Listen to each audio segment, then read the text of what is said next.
Con Eduardo Beliboni. Eduardo es un dirigente histórico del Polo Obrero. Ayer hubo una manifestación muy importante que viene sumándose a las que ya se vienen dando por las calles de la ciudad de Buenos Aires en relación a la situación económica actual, al pedido de alimentación, al pedido de que los planes lleguen de alguna manera a cubrir la alimentación básica de mucha gente. Y bueno, me interesa hablar con él. Digamos, lo que se está viviendo en las calles, lo que se está viviendo en los barrios, porque también en algún punto, y esto lo digo yo, siento que hay un gran ataque hacia algunas organizaciones sociales y obviamente que ayer también se conocieron, digamos, palabras del Papa Francisco hablando de la reconversión de los planes en trabajo. Creo que todos estamos de acuerdo en eso, pero no parece ser, digamos, lo que por ahí los medios o algunos medios intentan apuntar. Bueno, vamos a hablar con Eduardo para que nos cuente él la realidad y después desmenuzar un poco en conjunto. Hola Eduardo, buen día. Maximiliano Lecky te saluda. ¿Cómo andás tanto tiempo? ¿Qué tal? Buen día, ¿cómo estás? Bien, muchas gracias por esta comunicación. Bueno, Eduardo, ¿qué es lo que está pasando en la calle hoy y en los barrios? ¿Cómo están viviendo? Mirá, te escuchaba y pensaba que el primer reclamo no es la asistencia, sino el trabajo. Y es lo que no aparece, es lo que sigue estando ausente en la realidad cotidiana de muchísima gente, de muchísima gente. Porque aún el que consigue algún empleo y después figura en las estadísticas como que está empleado, o sea que si trabajas un mes en este país ya consideran que tenés trabajo todo el año para las estadísticas, lo pierde habitualmente porque son trabajos temporarios, aún los que son en blanco, rápidamente, bueno, se pierde el trabajo y por lo tanto vuelven a muchas personas a la condición de desocupadas, pero no están registradas. Es decir, que lo que más se resiente, lo que más se siente en el barrio es la gravedad social de la falta de empleo. Ese es el primer problema en el que los pibes, las pibas sobre todo, resienten, porque como vos decías, los programas sociales son muy miserables, aunque están destinados a padres de familia. En un momento se llamaban jefes y jefas de familia, ahora tienen otro nombre, le cambian el nombre, ahora se llama potenciar trabajo, cambia el perro, el collar, pero el perro es el mismo. Eso no es una solución de ninguna manera. Los programas sociales no son una salida y la gente espera encontrar trabajo. Esto es muy importante porque hay también una campaña muy interesada, es decir, que la gente quiere vivir de plan. Nadie vive de un plan, son 15.000 pesos. La gente que inclusive tiene un plan tiene que contraprestar, hacer una contraprestación para el Estado de 4 horas y por lo tanto los compañeros trabajan en la calle, trabajan en comedores populares, 11 millones de personas comen en comedores populares. Imagínense que esa tarea le toca en gran parte a gente que cobra programas sociales y hay que darle de comer a 11 millones de personas. Hay que preparar la comida, hay que preparar los alimentos, hay que acomodarlos, hay que estibarlos. Es decir, hay una enorme tarea que hacen todos los días miles de compañeras y compañeros que reciben por esa tarea 15.000 pesos. Pero además, como nadie puede vivir con 15.000 pesos, la gente sale a buscar changa. Claro. Sale a buscar un laburito, algo, lo que puede hacer, juntar cartones, rebuscársela. ¿Hasta cuándo vamos a tener que rebuscárnosla? ¿Hasta cuándo vamos a tener que ver que los recursos del país se van, se fugan? Somos el tercer país en el mundo con fuga de capitales, con paraísos fiscales que reciben los capitales de la Argentina, el esfuerzo argentino a través de cuentas offshore en la que están conocidos empresarios, ministros de economía, hijos de presidentes de la Argentina, etcétera, etcétera, etcétera, y que son una manifestación clara de qué orientación han tenido los gobiernos en los últimos... A ver, Eduardo, te perdí. ¿Me estás escuchando? Ahora sí. Escuchando. Ahora sí, perfecto. Me decías, bueno, justamente que son una manifestación clara, digamos, de la fuga, lo que pasan los gobiernos y efectivamente esto sucede. ¿Qué sentís vos cuando, digamos, en cabeza de las organizaciones sociales, muchos medios y también algunos colegas, sin personalizar porque no es la idea, sino que es la reflexión, dicen, digamos, que las organizaciones sociales se aprovechan de la gente, ¿no? Como que la organización social es el vehículo de aprovecharse de la gente, vivir, o que la organización social viva, a consecuencia de los planes que se le da, y que obviamente la organización social engrosa también sus arcas. ¿Qué pensás de eso? A ver, por un lado, eso parte de una realidad, porque hay sobre todo los llamados punteros que trabajan con los municipios, una práctica muy antigua, antes inclusive de que existieran las organizaciones, de manipulación de la población necesitada con los recursos del Estado. Eso existe antes de que existieran las organizaciones sociales. Eso que muchos de ellos son funcionales al gobierno de los últimos décadas. Y por lo tanto no había ninguna preocupación por ese problema. Es decir, que parte de un problema real. Después empiezan las generalizaciones que claramente tienen una. Cuando se movilizan los opositores, los que luchan contra la precarización laboral, por el trabajo genuino, por una universalización. Espera, Eduardo, te estoy escuchando mal. Vamos a hacer una cosa. Vamos a tratar de, o si te cambias un poquito de lugar, y si no, te volvemos a llamar, si vos me estás escuchando, porque la verdad que se está... Bien. Ahora sí te escucho bien. Bueno, retomemos, dale. Bien.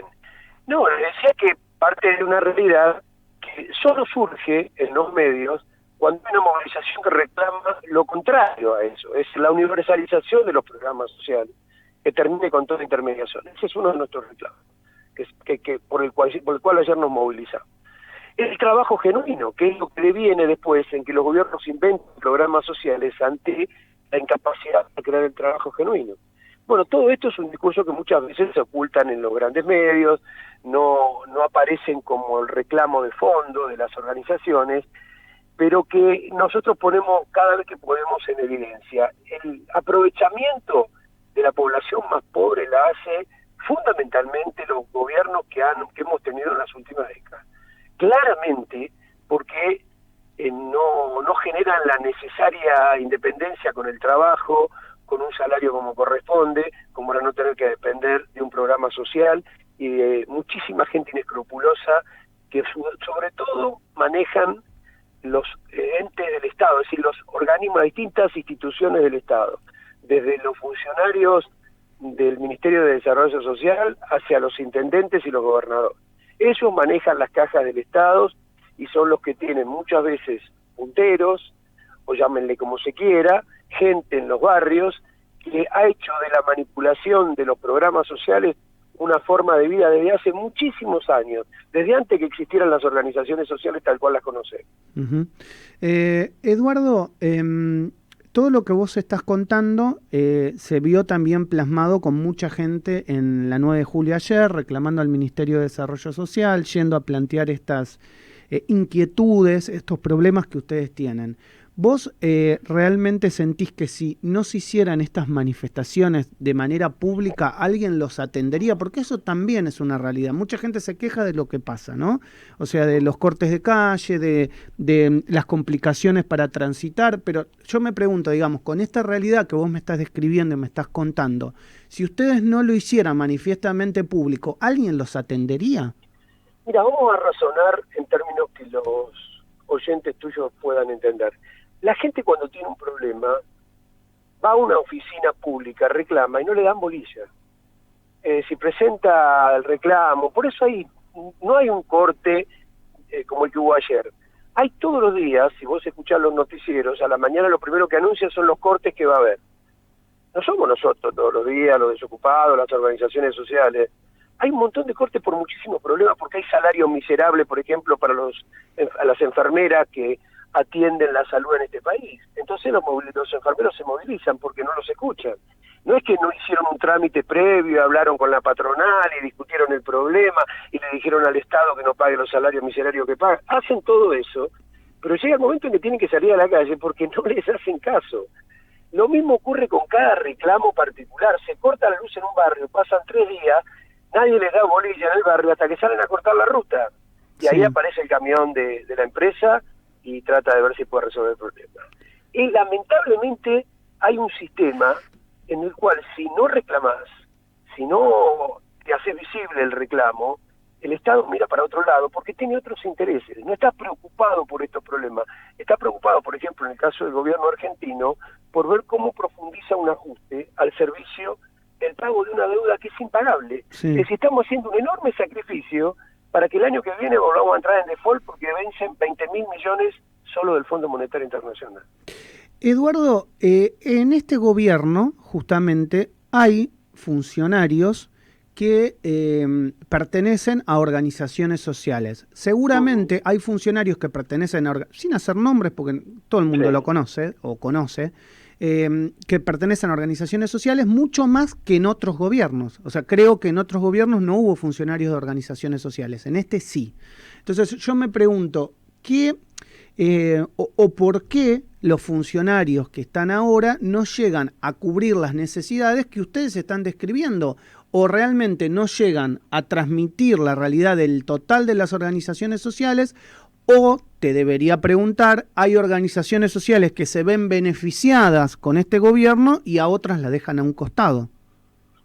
No, mira, más allá de que haya dirigentes que se puedan beneficiar porque tienen un mejor salario, la gente que pertenece a las organizaciones sociales que han sido cooptadas por el gobierno para ser funcionarios, la gente que pertenece a esas organizaciones está tan mal como los que se manifestaron ayer.